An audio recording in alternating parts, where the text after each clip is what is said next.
Cinema చూసి ఇప్పుడు వస్తుంటే excitement. Boss Shinchan, boss is boss. మళ్ళీ ఆ ఓల్డ్, ఆ రౌడీ అల్లుడు, గరణమ్మగుడు, ఈ సినిమాలు చూసి ఆ ఎగ్జైట్మెంట్ మళ్ళీ వస్తుంది అన్నమాట. అప్పుడు చూసిన టోటల్ నాస్టాలజియా తీసుకొచ్చారు. Super hit film. Boss is boss అనిపించారు. Excellent.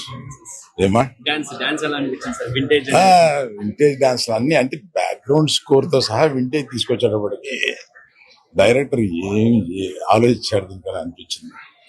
Excellent, very good. Venkatesh గారి గురించి వెంకటేష్ గారా, ఇద్దరు అసలు ఆయన combination. ఎంట్రీ కాంబినేషన్, క్లైమాక్స్ ఇవన్నీ అదిరిపోయినాయి.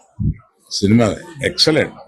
అంటే పైసా వసూలు ఫీలింగ్ వస్తుంది జనానికి. ఇప్పుడే ఫుల్ ఎక్సైట్మెంట్ తో బయటకు వస్తారు. బాస్ చించేసారు. అంటే మళ్ళీ ఆ రౌడీ అల్లుడు, గరణమ్మలో చూసి బాసుని చూసి బయటకు వచ్చినప్పుడు ఉన్న ఫీలింగ్ మళ్ళీ ఈ సినిమాలో వచ్చింది అనమాట. నాలుగు తర్వాత అంటే ఆయన రీఎంట్రీ తర్వాత ది బెస్ట్ ఇదేనని చెప్పొచ్చు. నాకు అంత సాటిస్ఫాక్షన్ వచ్చేది. నయనతార గురించి Result. ఏం చెప్తారు? నయనతార గారి కాంబినేషన్, వీళ్ళిద్దరు కాంబినేషన్. అవన్నీ మామూలు.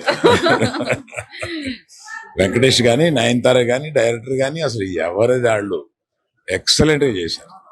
రైట్. సినిమా చూసి ఇప్పుడు వస్తుంటే excitement. Boss Shinchan, boss is boss.